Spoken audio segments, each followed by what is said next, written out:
that cares very deeply for the well-being of its children and educators in our county.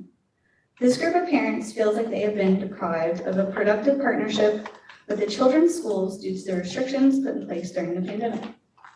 We became a unified group of parents, educators, business owners, and community members. We are dedicated to our children's educational success, health, well-being, with hopes to engage and empower families to get involved with education again. Together, we plan to unite Hope families around our commitment to family, freedom, faith, and facts. In the Hope School Strategic Plan, priority number 5 strives for increased connection and communication with the community. We hope to be an asset in building those community partnerships to ensure student success.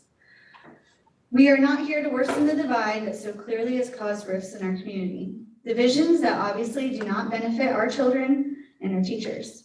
The greatest divide I speak of is the lack of communication between the parents and the administrative decision makers, not between the parents and the teachers. There's been a lot of blame put out on our educators for the learning loss of our children experienced during virtual learning.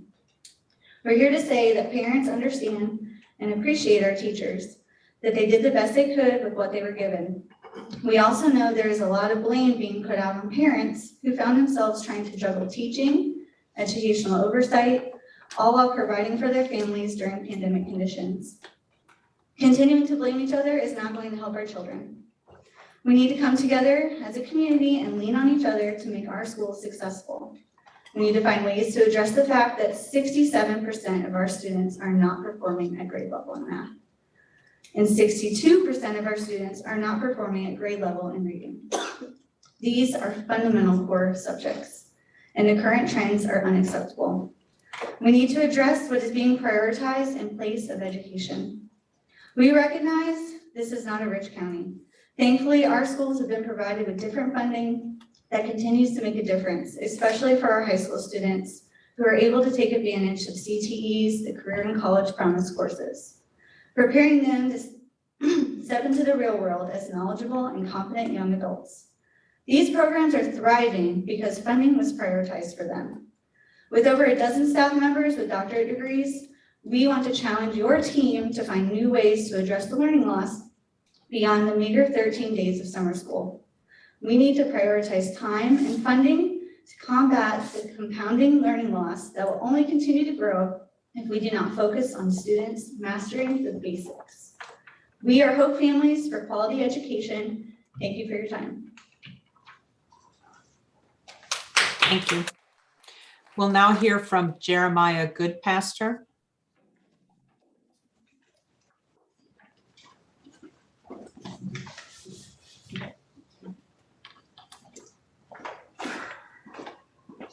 Good evening. My name is Jeremiah Goodpaster, and I've been in Hope County since 2010. I've had 3 kids that are here, one in college and one about to start college, and one about to start high school. So we've been pretty invested in the community for a while in education. Tonight, firstly, recently we were made aware that a teacher attended one of our monthly education meetings with the Hope Families for Quality Education to record the conversation, and they were unhappy about our plans to become more active in the classrooms through seeking parents to become substitute teachers, encouraging them to become volunteers in the classroom, and so forth. I guess the idea of having more parent involvement is controversial in some cases, but we wanted to really let everybody know, encourage administrators, school board, teachers, parents to come out to the meetings. Come out and talk to us, come out and see the concerns that we have, and work together to find a better solution for our education in the county to bring it up to what it needs to be, what it should be, and what we want it to be. Our meetings are held every week before the school board meeting. Follow our Facebook, and then it puts out our stuff. But the main reason I came tonight was to talk on teacher pay and incentives and retention.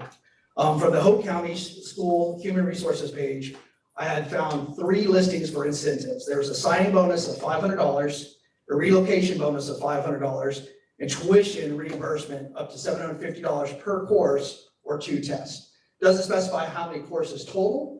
And from my knowledge at this point, there may be other incentives that weren't listed on there, but through the search is what I found. And then from that also, there was the local supplement of 6% given out twice a year, so 3%, when the state average is 8%.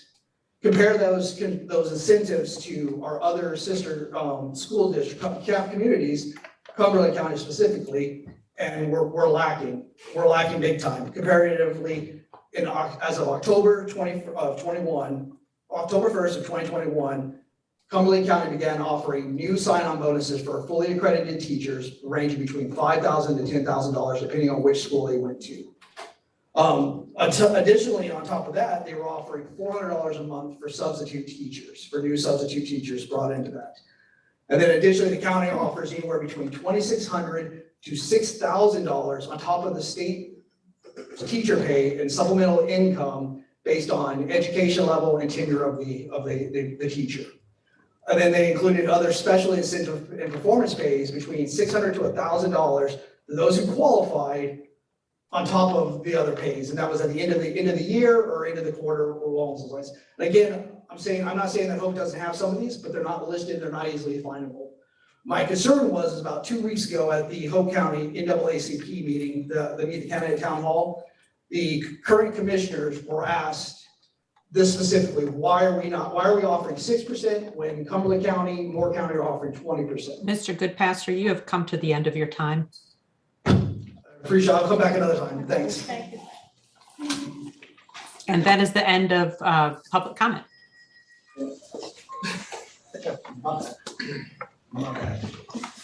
Okay, well, we will continue with our agenda. So I believe at this time, we're going to, somebody make that motion to approve the consent agenda? Okay, next on our agenda is our consent agenda. May we have approval? Madam Chair, I make a motion that we approve the consent agenda. Second. Been moved and second that we approve our consent agenda as listed. Are there any questions? If none, all in favor, let it be known by the sign of aye. Aye. Opposed? Nay. Ayes have it. So our consent agenda has been approved. Next, turn over to our superintendent for our action item. So great, thank you, Madam Chair and members. We do have 6 action items for this evening. Action item number 1 is the 2022-2023 Alternative Schools Modified Accountability Systems Participation. Let me ask Mr. Sean O'Connor, our Director of Testing and Accountability, to share more information related to this. After he shares, we will answer any questions from the board and then we will ask for approval.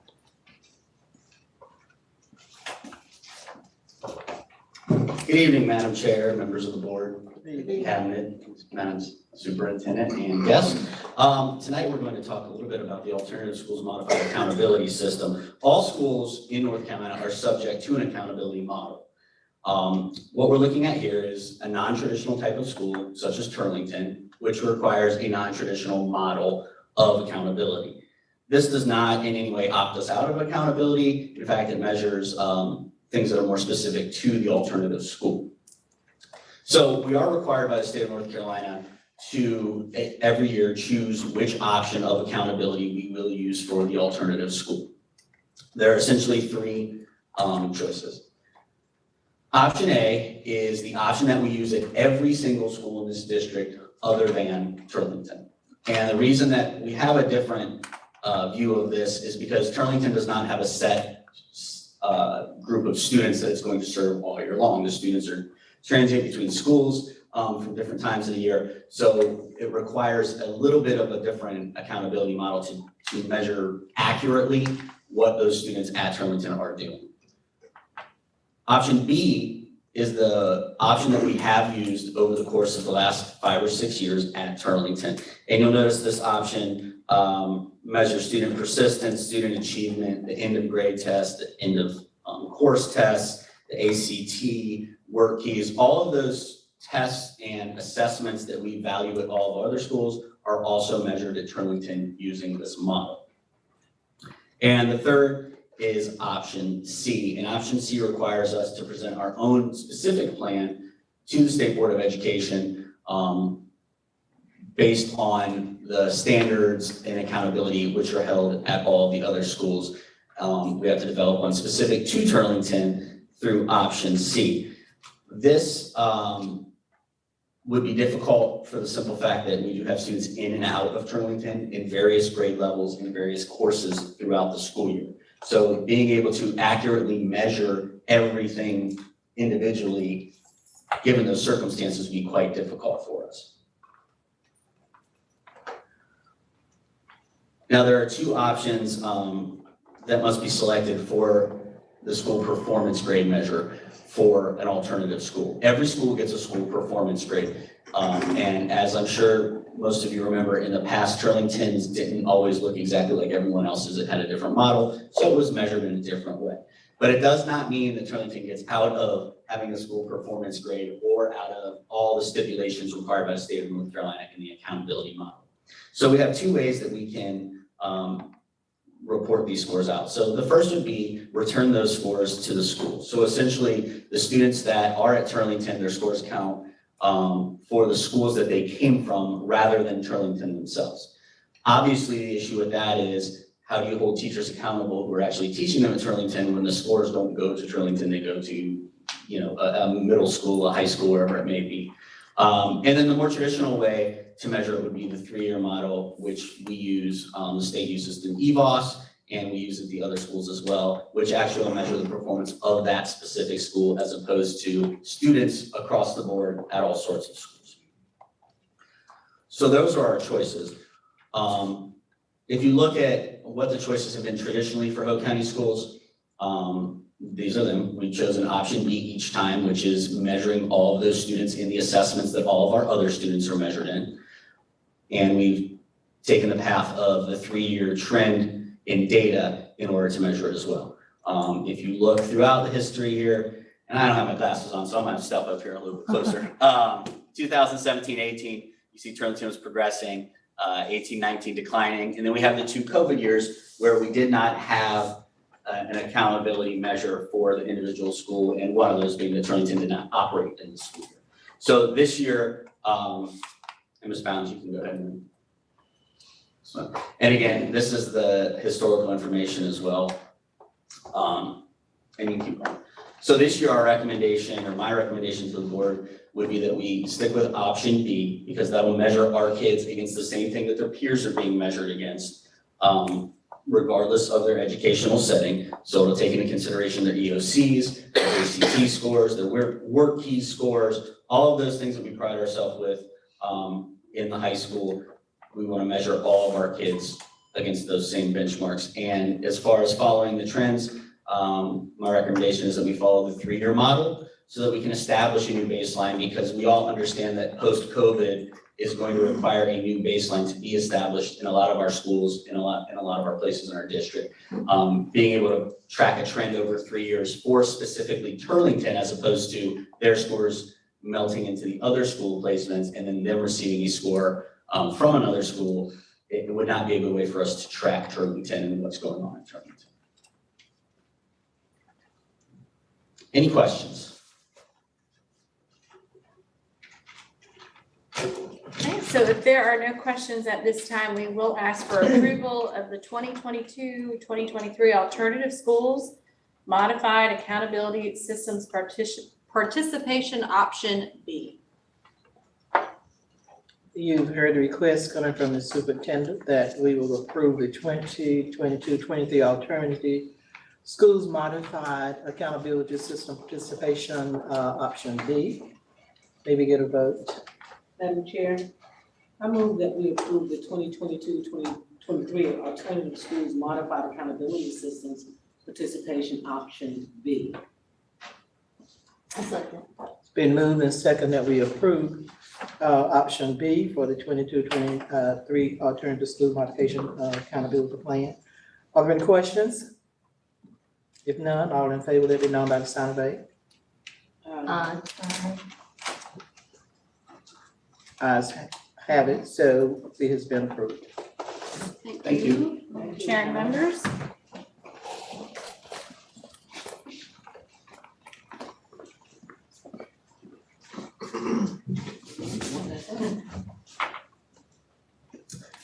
Okay, action item number 2 is our face mask policy. As you're reminded under Senate Bill 654, we are required to review our mask policy each month.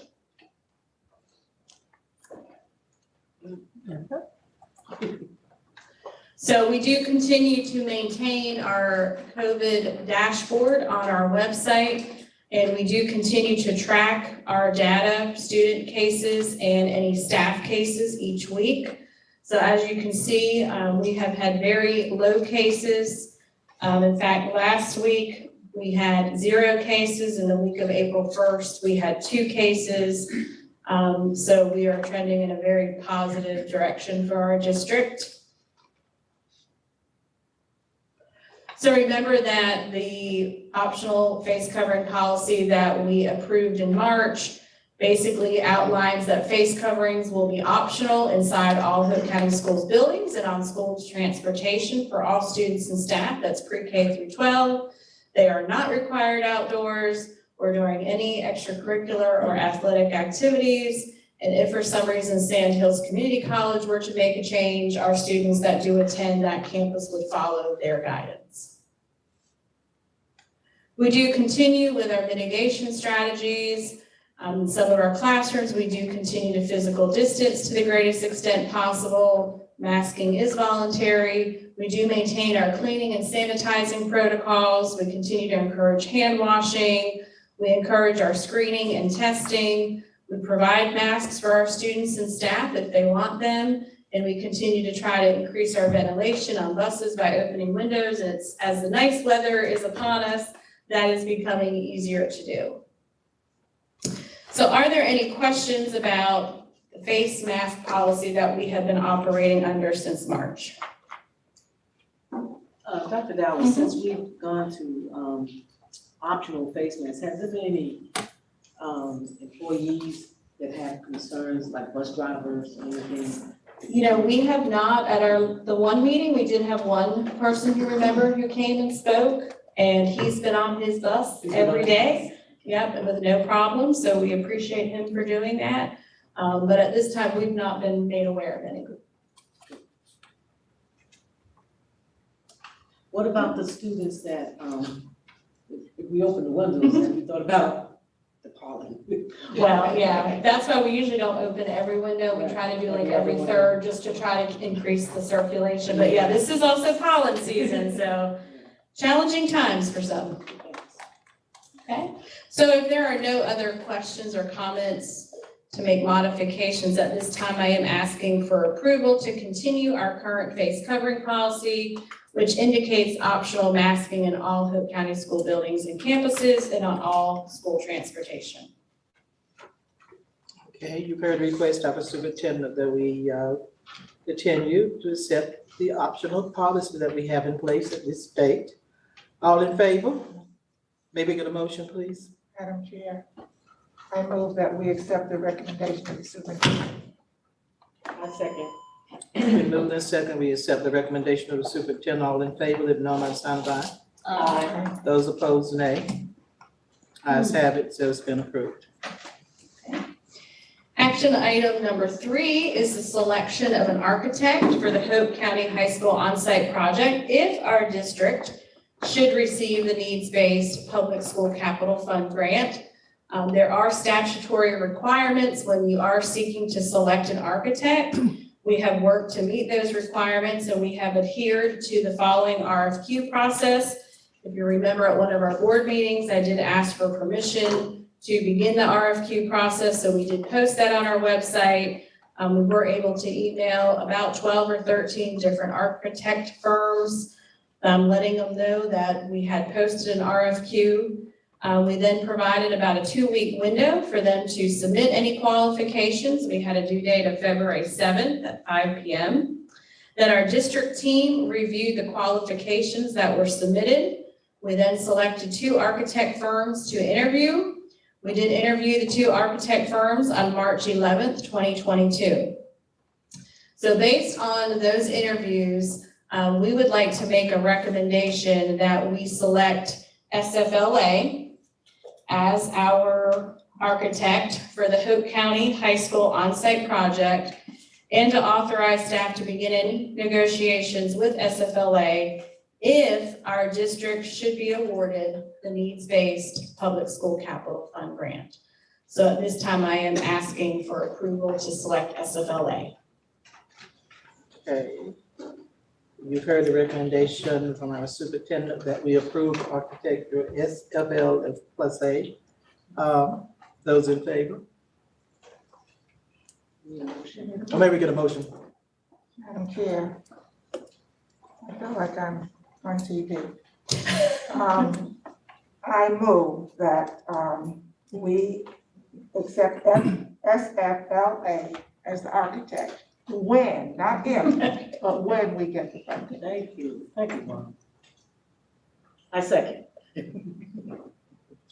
It's been moved and made in second that we approve architect SFL plus A.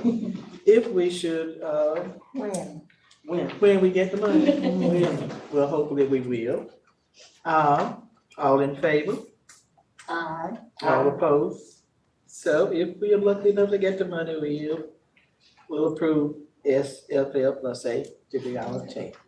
And we should be hearing some information from the state hopefully within the next 2 weeks. Next 2 weeks? Yep. They originally said April 15th, but I know they had quite a few applications, so we're hoping within the next 2 weeks. Okay, thank you.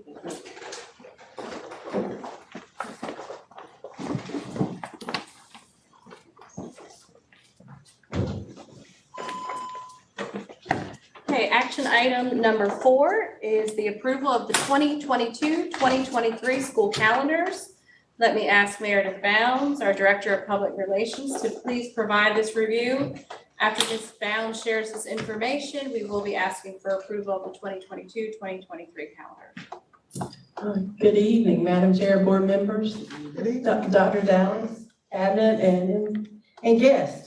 I won't go into all the details like we did last month, but I am asking for your approval for the traditional calendar as well as the Sandhook calendar for next school year as presented last month. Just to remind everyone here that we do have to follow North Carolina calendar law legislation. Some of the parameters that we must consider when developing a calendar is that school cannot start or starts the Monday closest to August 26th, which we do on our traditional calendar, and ends no later than the Friday closest to June the 11th. We meet without requirement.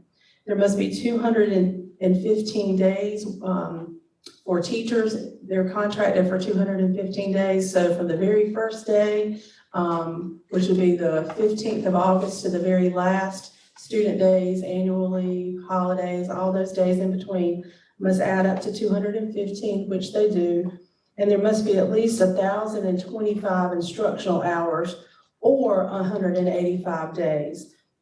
And most districts throughout the state, if not all, including Hope County, follow the instructional hour guidelines. And we actually go a little bit over. We have a little bit of a surplus. So that's always beneficial if, heaven forbid, we have another natural disaster or any reason to have that little extra time in there. Plus a little extra time in the classroom never hurt anyone. So we are asking for approval for the traditional calendar. The Sandhook calendar follows those same guidelines. They do have, they do follow the Sand Hills Community College calendar as well, since, you know, a lot of those kids are dually enrolled or primarily taking classes on that campus, but same type of thing, the 215 working days for your teachers, and they do meet the instructional hours requirement as well and have a surplus also. But I am asking for approval for both of these as presented. Can I ask a question? Absolutely. So did we get any feedback from the employees or what they? If I'm remembering correctly, we had, we sent that out. So the process, of course, we started internally looking at other districts' calendars, you know, and seeing what other folks were doing, what we've done in the past and what's worked well. Developed a draft calendar. We then took that to cabinet. We took it to principals. We asked for feedback from staff, specifically, or our teachers of the year, gave them that opportunity, brought it back to cabinet. So it has been well viewed. Primarily the feedback that we got from folks is a lot of people would ideally, I think we all would ideally love for the first semester to end when we get out for Christmas break, and then get out at the end of the year and Memorial Day. Unfortunately, because of the way the North Carolina calendar legislation is designed, we can't do that without either having an unbalanced calendar, which would mean your fall semester would be shorter than your spring, or what a couple of districts, at least in our region, well, that we have one, Anson County does the unbalanced calendar, and then Cumberland adds time onto their day to make up for the instructional time. So really those are about your only two options to be able to finish up before Christmas break. And both of those come with challenges as well. Because, so the optional day for August, like August the 15th Mhm. to the 19th, and then the required days, and all of these days with no students. With the optional days, if the teachers don't come, then they don't get paid, right? Well, if you have an optional day, and that may be an HR question, and you have annual leave days accrued, you could always use those for those annual leave days. But again, there are so many more at the beginning of the school year, maybe more than we're used to, because the Monday closest to the 26th of August is the 29th. So we're starting about a week later than we did last year. But again, to get those 215 days in, you have to start. 2 weeks. You have to start around that time, or either you can go a little bit longer at the end of the school year, but you know, it's 215 no matter how you add it up. But May I yes. add something to that? Yeah. So traditionally, those optional days at the beginning, that's when we bring in all the new teachers Okay. to train them, and we pay them a stipend. So if they don't have optional days to use, they get paid. Okay. Does that make sense? They're gonna get paid for it. So it's not, teachers who have leave can take it, but the other teachers will be getting paid. So teachers who have leave, they can take it and don't have. They can take it. Because I don't know if you need 2 weeks to, clean up your. Well, there's staff meetings going on, there's open house meeting, there's any kind of training that curriculum has to do. So there's a lot going on during that time. Usually when you look at that orange week, the 22nd is your principal back to school meeting. Yeah, That those, Thursday is yeah. open house, that Friday is Yeah. convocation. Right. So when you kind of start doing that, it's amazing how fast Right. that week does go for teachers. So we do use those other days really for a lot of our professional development so that we don't have to pull teachers out or try to do it after school. But that was primarily the feedback that we got. And we did make a couple of changes. We were able, had quite a few people ask about having off for President's Day. Of course, that's not necessarily a holiday, but we were able to make that Friday, the 17th, a half day, and then that Monday, the 20th, is an optional day. So for a lot of our families, military-connected families that also might have off for President's Day, that allows some flexibility there. But generally speaking, most people had the question about why so many work days. So having to explain, the 215, and then, of course, the ultimate desire of us all is to be able to have a calendar that closer resembles that of community college. That's why I always say, if you ever have the opportunity to get in front of somebody in the General Assembly, please advocate for local control of our calendars. It just would make life a whole lot easier for us all, I think. But right now, those are the parameters we have to follow, and this is the calendar that we feel like best would serve the students and the staff of Hope County Schools. I think we spent all our waivers earlier Yeah. on, Yeah. to not stop in December. And then the next semester, what actually, we used to do that, but I think that was a 5-year thing, No waivers were available this year. and, yeah. Statute. So at this time, if there are no additional questions, I am asking for approval of the 2022-2023 school calendars. I'll make a motion that we approve the 2022-2023 school calendar for traditional and St. Hope. I second.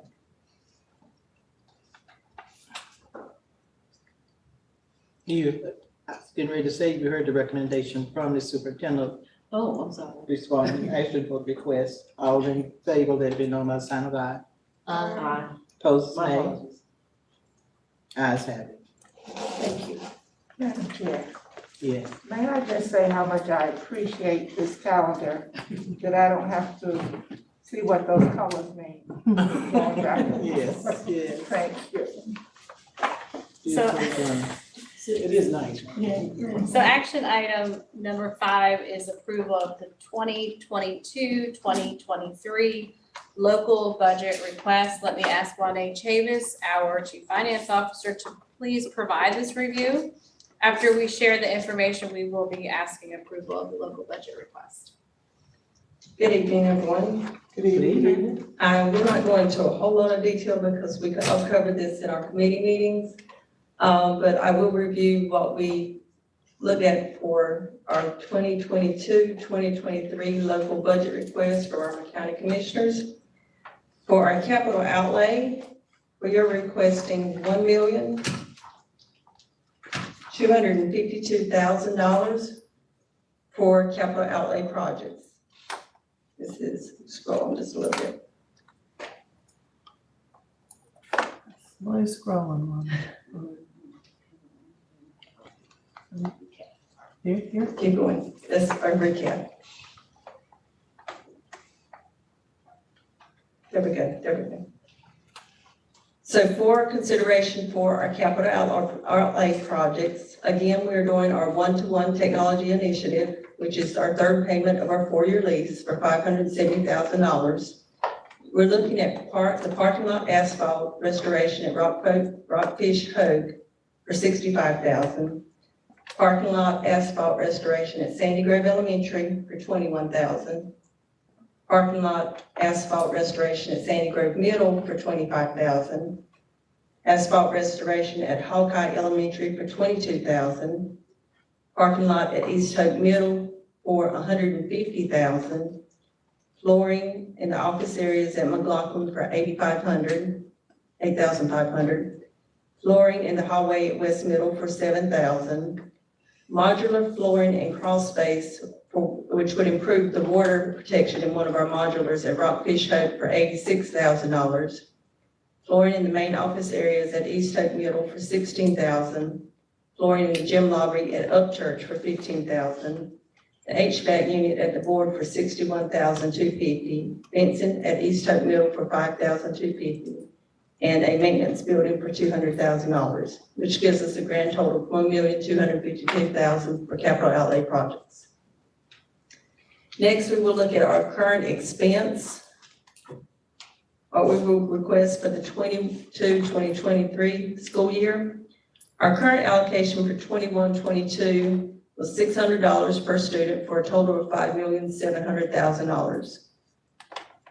For 22-23, we are requesting an increase up to $675 per student, which would give us a current expense request of $6,412,500, which is an increase of $712,500 over the next school year.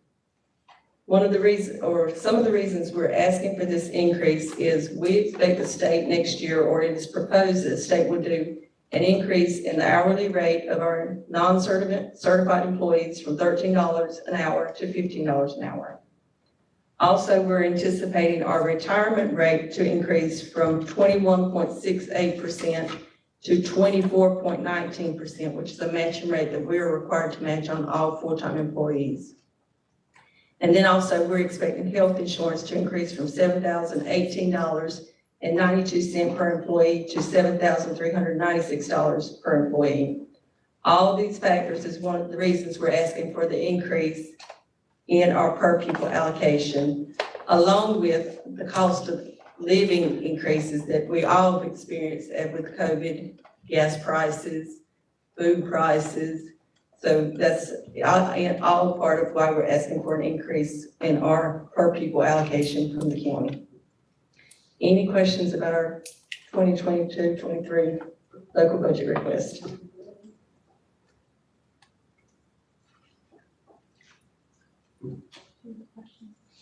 Any questions? So Madam Chair and members, if there are no questions at this time, we are asking for approval of the 2022-2023 local budget request. You've heard the recommendation of the superintendent to approve the 2022-2023 local budget request. May we get a motion, please? Madam Chair, I move that we approve the 2022-2023 local budget request. Second. It's been moved in second that we approve the 2022-23 local budget request. All in favor? Aye. All opposed? Ayes have it.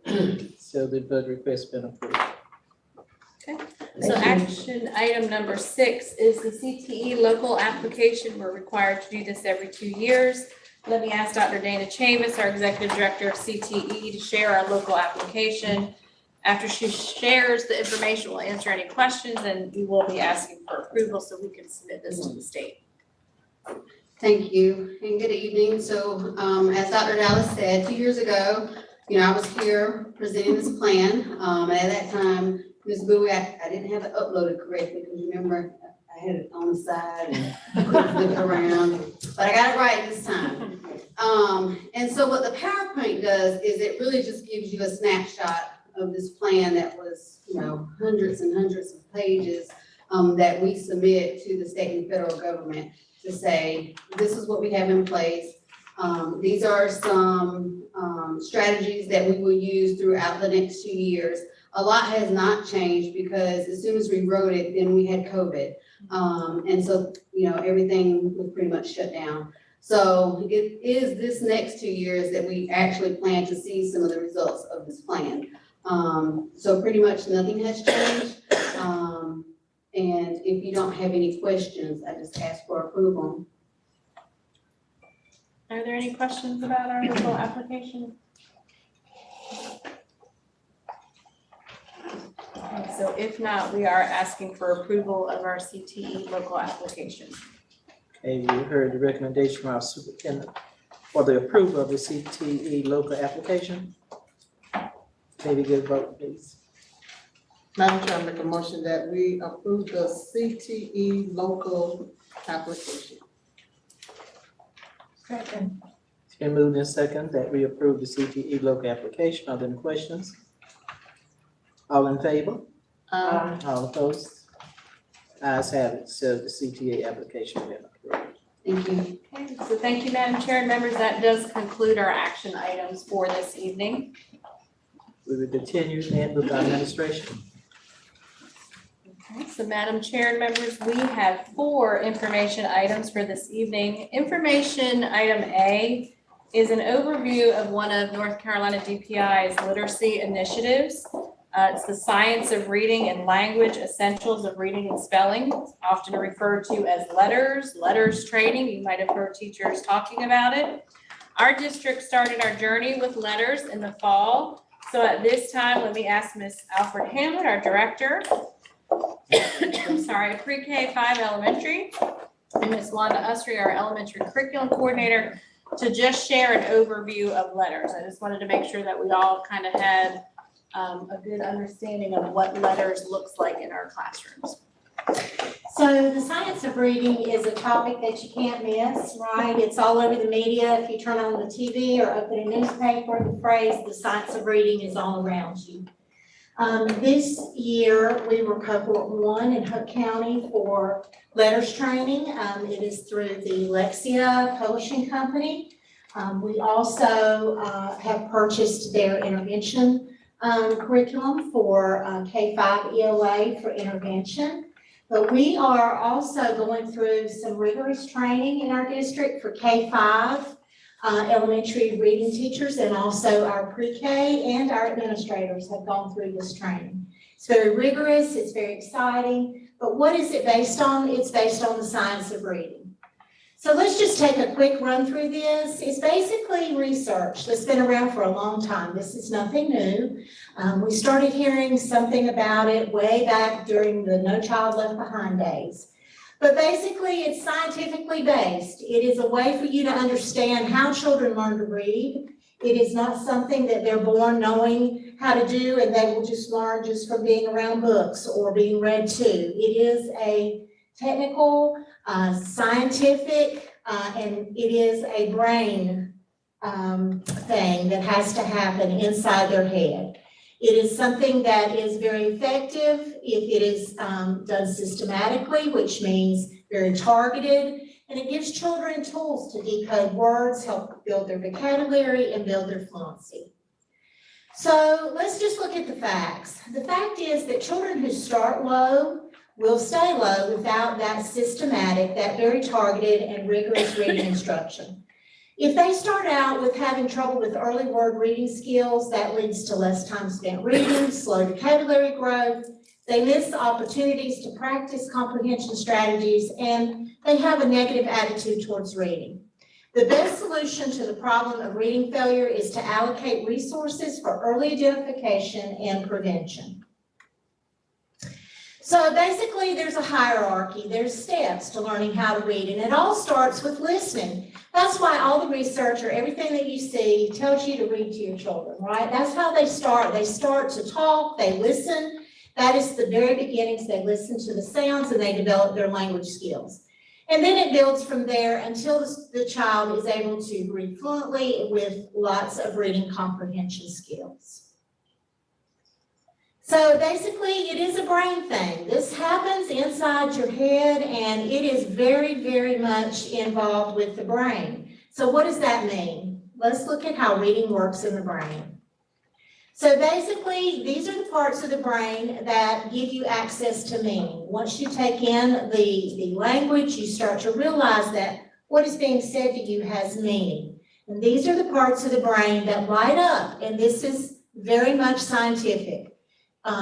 There's been lots and lots of research done where probes and different things have been set up where you can actually see the brain lighting up in these areas with the reading skills necessary for language.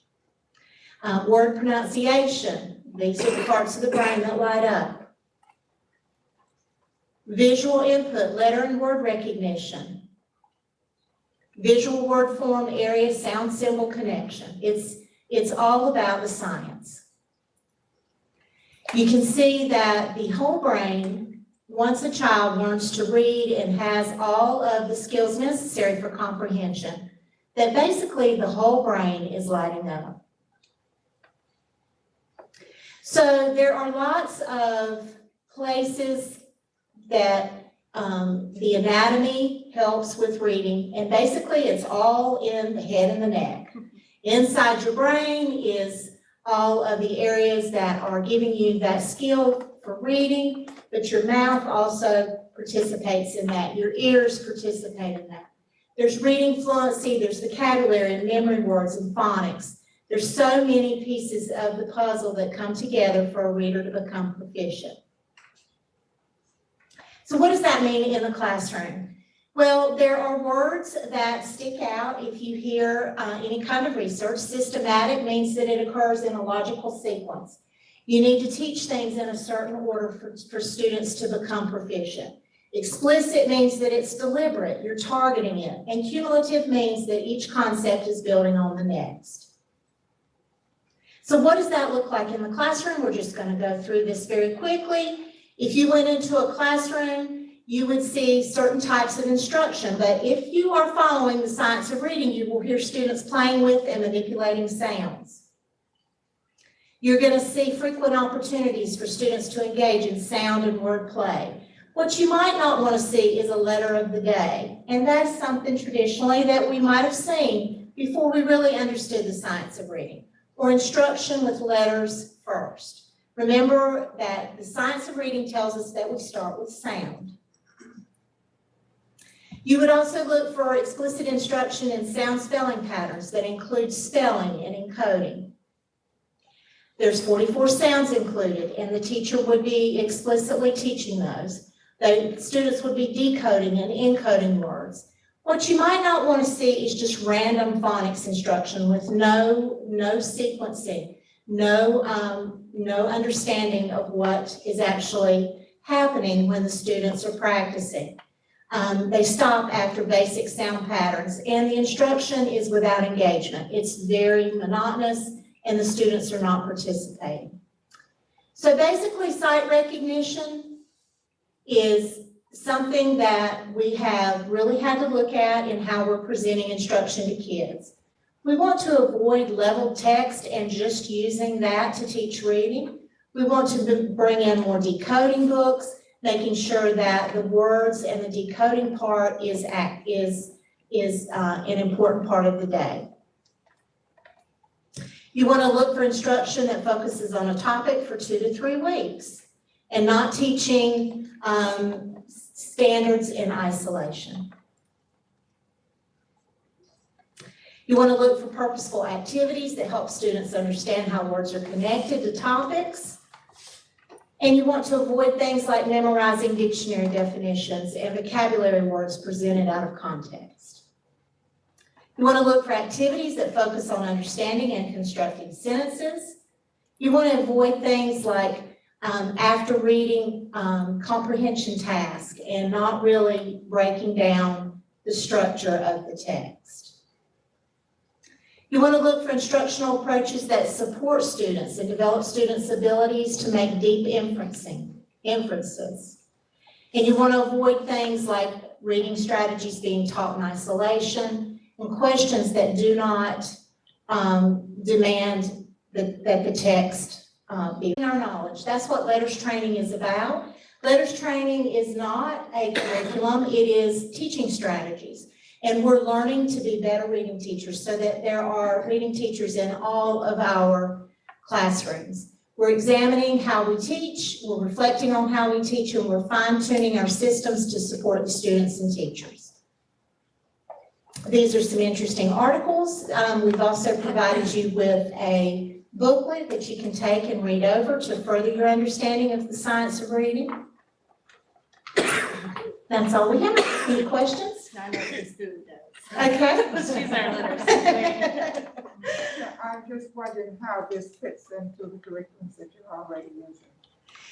Well, actually, Ms. Bullard, we are in the process in K-5 right now of choosing a new curriculum. And what's exciting about that is that we now have the lens of the science of reading and the fantastic training that we've had. So we are making sure that the curriculum that we choose follows that research. So before there was such a push for this type of training in our state, Hope County Schools had made the initiative to go ahead and really push for a more aligned phonics program curriculum.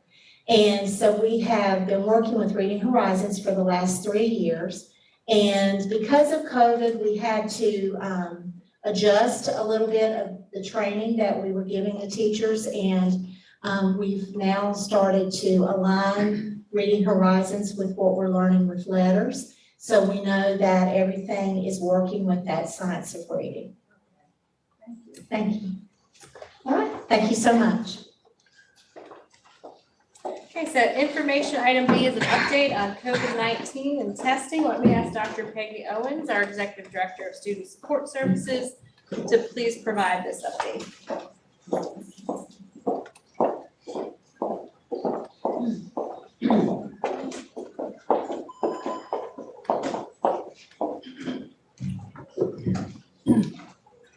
Madam Chair, Madam Superintendent, and members of the board, good evening. Good evening.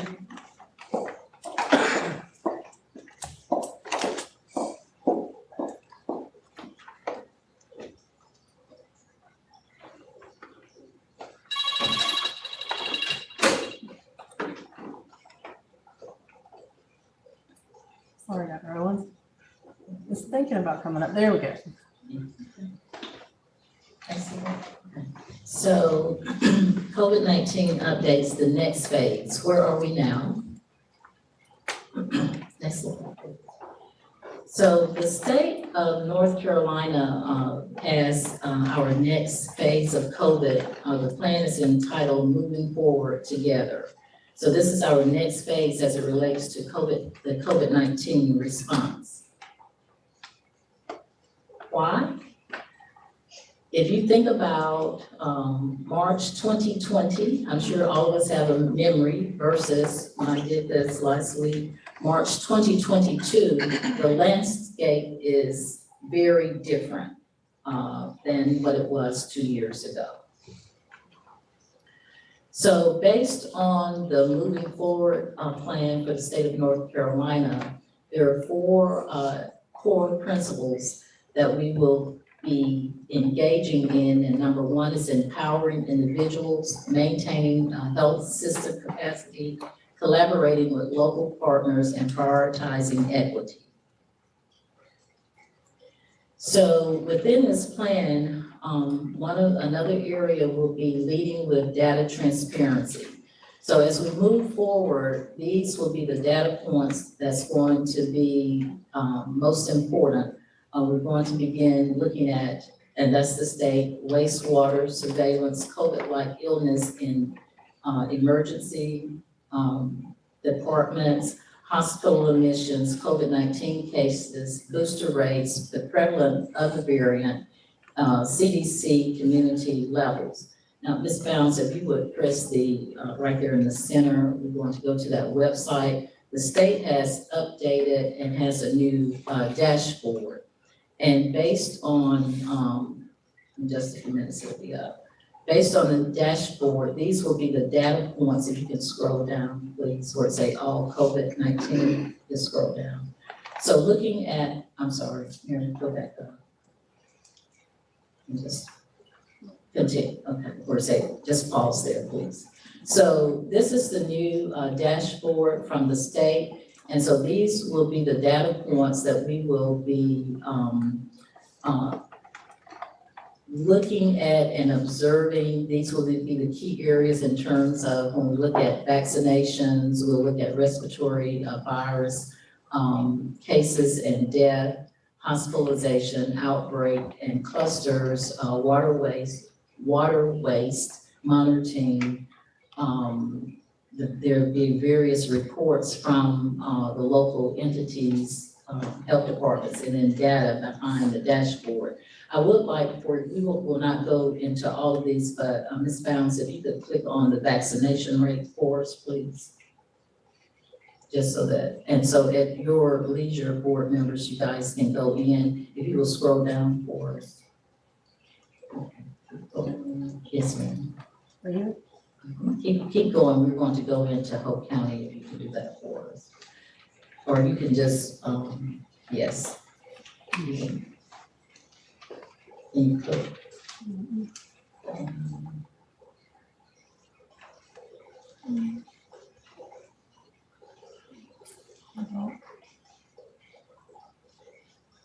Let me click on the map. Can you go back up? Okay. Oh, here we go. See right there. Go to the arrow.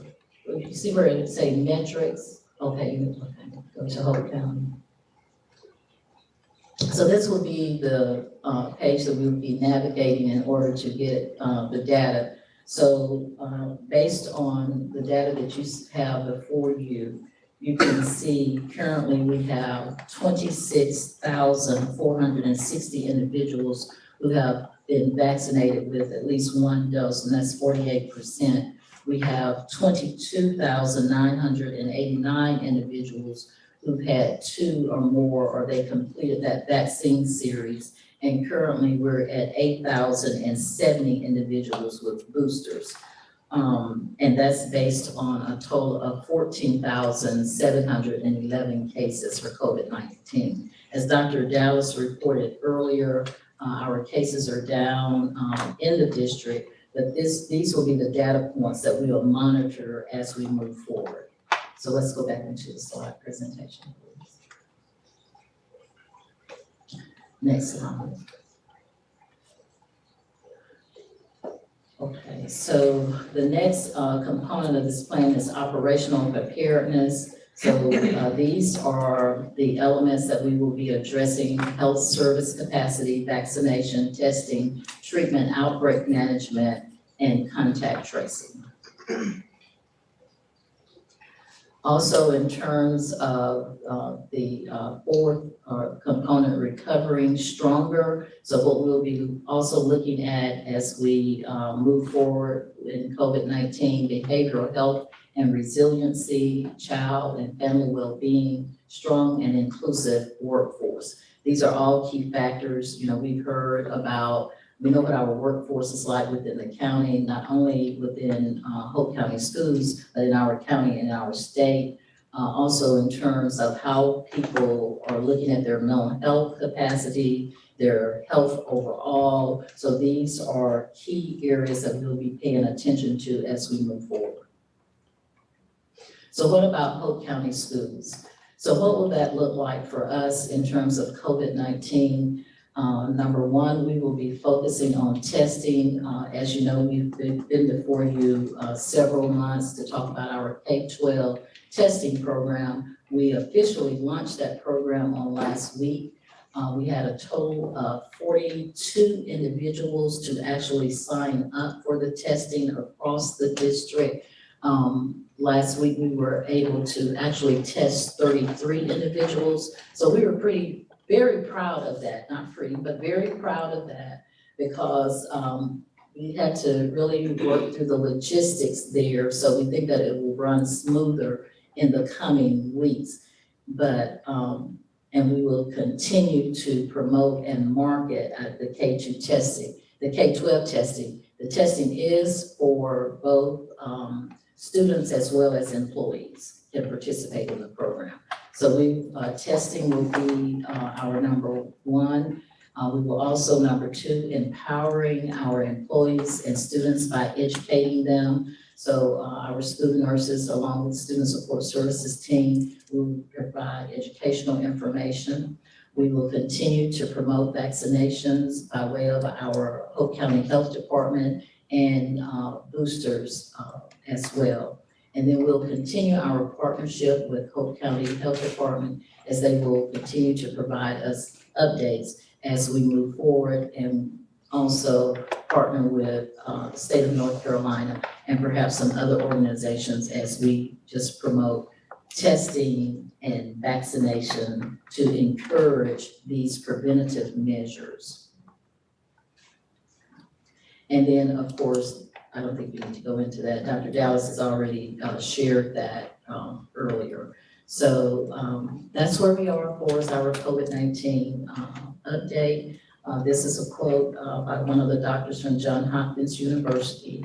He says that if we have to wait until people get sick to figure out where to target government resources, it's too late. So in other words, we need to decide early on and focus on prevention rather than being reactive in our work. Any questions? Of course, looking at the news, I think New York and even Washington, the COVID has started increasing. We've seen that in North Carolina, not necessarily Polk County, but. Have not had any current reports in terms of upticks, but that's the reason it's important when we look at the data, what the state is saying to us, that those decisions will be made on the county level. So we have to pay attention to our county data. So we haven't seen anything. We have not. Yeah. Okay. We have not seen that uptick as of yet. One of the things that we are and will continue to encourage is that masking is a key. We know that we are mask optional, but just recently, the CDC and also Dr. Fauci reported that we do need to be mindful when we're in large crowds and in indoors, that masking is one of those protective measures. So that's an individual choice, but it is a preventive measure. Yes. I have a question. Oh, yes, ma'am. I think I have two questions. Oh, one is, you mentioned testing.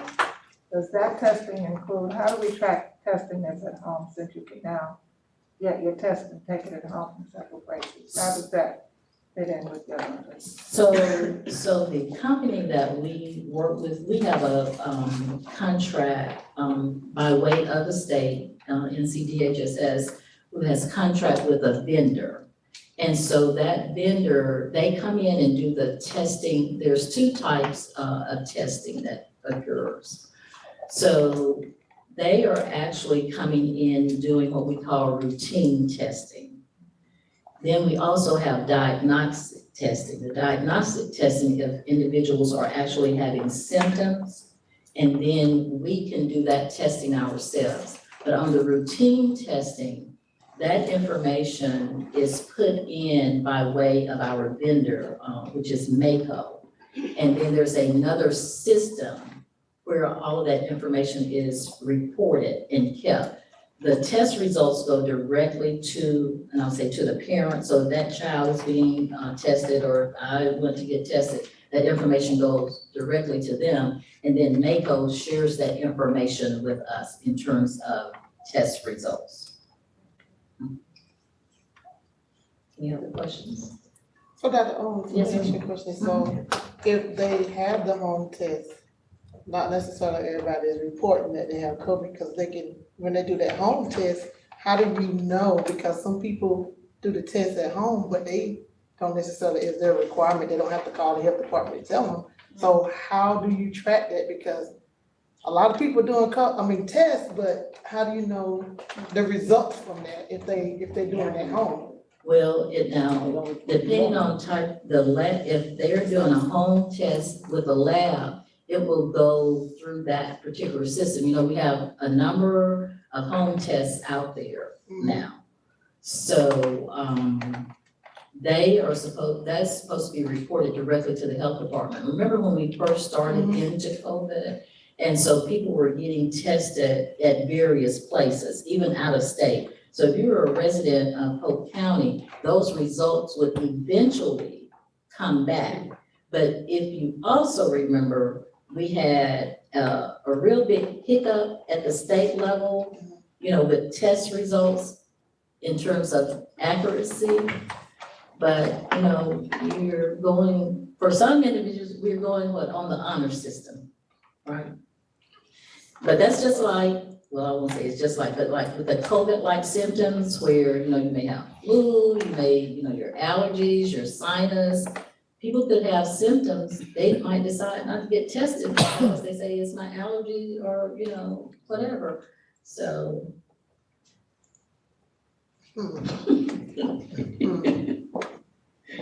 That's projection. Any other questions? I have one other. I don't quite understand what you meant by health system capacity. I know in the early stages, hospitals and things like that were on overload. That's what I mean by health system capacity. So now, what the state is doing is looking at the number of hospitalizations that's coming in to determine if they are able to maintain that. Currently, it's very low. I think when I looked at the data earlier this week, it was maybe they had about 300 hospitalizations that they reported statewide. So, you know, we're in a good place. We're in a good place. So we want to keep it that way. And so that means, you know, we still need to do our hand washing and covering or using our sanitizer, all of those kinds of things. Any other questions? All right, thank you, Dr. Owens, for the update. So information item C is a presentation on supplemental funds for employee compensation. Let me ask Ms. Lane Chavis, our Chief Finance Officer, to please provide this update.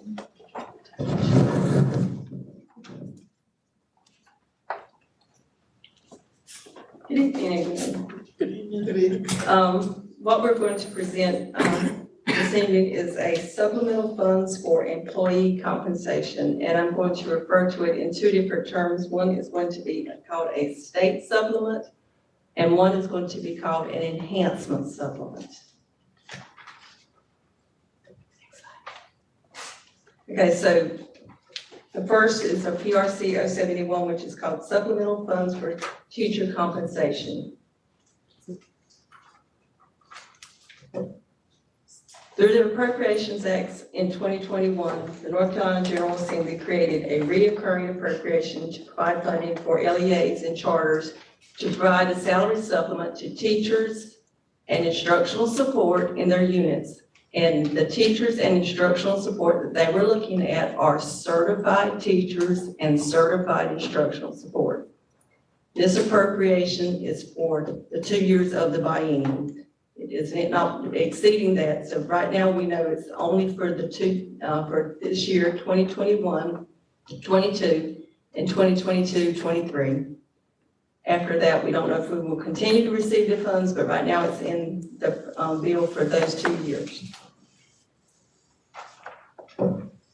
As the local board, we have some requirements that we have to do to determine how these funds are to be distributed to those individuals that they say that are eligible. We're responsible for determining the distribution of the supplement, and we have certain requirements we have to meet. No individual salary supplement shall exceed the per teacher funding amount awarded to the LEA. We were given a specific amount that we could give to our certified teachers and instructional support, and we cannot exceed that amount, and we'll get to that later. Then also with this money, like they said, it was only for certified teachers and certified instructional support. And when they say that, it's only individuals that can be paid from the PRC's 001, which is our classroom teachers, 004, which is our enhancement teachers, 006, which is our psychologists, and then 007, which is our media, guidance, our nurses, and our social workers. So they're very specific as to who can receive this. And also they say they have to be working and coded to a school. So with this, it excludes other employees within our district, since they're not coded to a school or working at a school. Then they also proceed to say that principals and assistant principals are not eligible if they're paid on their principal or assistant principal pay scale. And then also they say we cannot pay central office employees or non-certified employees. So they're very specific as to who can receive the supplement. And they also, these funds cannot be used, they can be used to supplement, but not supplant our existing supplements that we have in place. So for example, we already pay a 6% supplement, so we can't reduce our supplement to pay this. So we have to maintain what we have and also pay this supplement. Next slide. So as an LEA, we have to determine when we're going to distribute the funds, who qualifies for the funds, the amount of the supplement, and our process that we're going to use. We know that these funds are recurring for at least 2 years, and also the dollar amount of the funds could vary from year to year.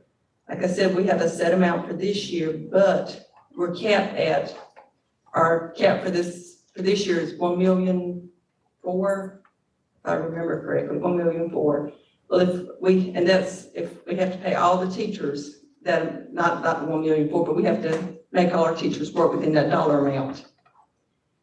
Well, if we have more teachers next year, the dollar amount per teacher may decrease. So that's why they say the amount may decrease from year to year. This supplement is to be treated as salary, so it's subject to retirement. And we also would determine when it's going to be paid or how often it's going to be paid, if we're going to pay it monthly, annually, or biannually. We don't have to pay all state-funded teachers. We can pay federally funded teachers. We can pay locally funded teachers. We select what groups of teachers we want to pay. But with that, we cannot pay pre-K teachers because they are not in the K-12 instructional realm. So they eliminate pre-K teachers in who we can pay. And we're not required to pay them the maximum amount of what is allocated to us. We can, but we don't have to. But we want to look at what we're recommending for our teachers. So next, what we're seeing, next slide, who is eligible? We're looking at all of our certified teachers and certified instructional support who are working and coded to a school and must be employed on June 1st. So what we're saying initially is our teachers have to stay employed with us until June 1st to be eligible for this supplement. The amount of the supplement is $1,880, and we are going to prorate it based on their days of employment. And what that means is a teacher works a 215-day contract. If the teacher starts on day 100, we're going to prorate that supplement for the remainder of the year for the number of the days they actually work. So that way we feel like we're being equitable between this teacher's worked all year, this teacher's only worked 30 days. So we're going to prorate it based on the days they've worked. Then we're going to pay this annually. We're going to pay it in June, where we at least give them to that June 1st date to know that they're employed. And then we're going to do it direct deposit.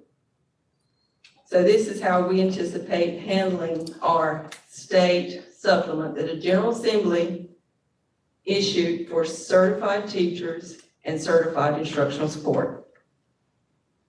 Any questions about that so far? Because I don't want to get the two mixed up before I proceed. I have a question.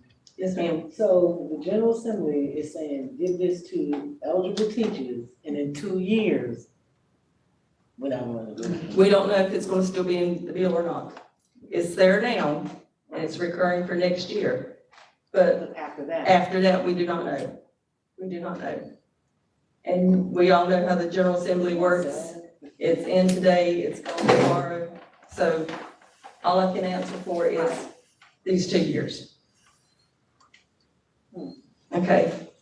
So next, what we are calling an enhancement supplement. As stated previously, North Carolina created the recurring appropriations for teachers and instructional support. We want to address all of our other employees who are not mentioned in the previous category. And we want to look at a one-time, we're going to call this a salary enhancement and supplement for the employees that weren't addressed in the previous, and they are the ones that are currently receiving our local supplements. So this would be our non-certified personnel. This would be our central office personnel. This would be our teachers that work at the district level that are not coded to a school. This would be our pre-K teachers. We want to address all of those individuals that were missed in the General Assembly supplement that we didn't get, the state supplement. So again, we're going to determine the funds, and we've looked at what we've got remaining for the school year. We've looked at our local budget. We've looked at our low wealth budget. We've looked at the positions that we didn't fill over the, we didn't fill, we had vacancies. So we've looked at all the money that we've got remaining for to be able to afford this supplement for our remaining staff. But this one we're saying will be non-reoccurring because we're looking at the money we've got for this year, but we don't know if we'll have remaining that much money this next year. So far, looking at the numbers for this group of people, we're looking at over $500,000 for funding this supplement. And the supplement also will be treated as salary and subject to retirement, just like the previous one. So with this, who would be eligible? All certified and classified staff, full-time and part-time, who were not impacted by the state supplement mentioned earlier, currently receive a local supplement and is employed on June 1st. What is the amount we're looking at for certified? We would cap them at the same amount we would our teachers mentioned previously at the $1,880. And if they're certified part-time, we would look at $940. Non-certified, we would look at full-time. We said we would do $900, and non-certified part-time, $450. And we would also prorate this based on the number of days in employment, just like we did with the previous state supplement we were looking at. When would this be paid? It would be paid in June also, along with the other supplement, and would also be direct deposit. Any questions about our state supplement and our enhancement supplement we're looking at for employees? That's not my question. My question is, the non-certified. Yes, ma'am. part-time employees, the 450. I think it was 450. Yes, ma'am. Part-time. Can you Yes. give me an example of what group of people that might be? Our bus drivers would be the biggest example. Outside. Outside bus drivers, yeah. Okay, not the TAs. just Not the TAs. The people TAs can get a who 900, yes, ma'am. Thank you. And may I ask a question to the federal employees, some of our people are federally employed, so will they get a stipend or something as well? If they're federally certified teachers, they would fall under the state supplement. Okay. Yes. The only group that they were specific about not getting the state supplement was the pre-K teachers. Yes. So remember, this is just an information item for this month. Our plan is gather any feedback and we'll bring it back to the table in May for a final vote. So as you kind of review it, if you have any additional questions, just let us know and we'll come back with the updates in May and we'll be able to take a vote now. Any other questions? Okay. Thank you. So if not, you can stay right there. If not, we're gonna roll right into information in item D, which is our monthly financial report. Once again, if you have any questions, we'll direct those to Ms. Lonnie James.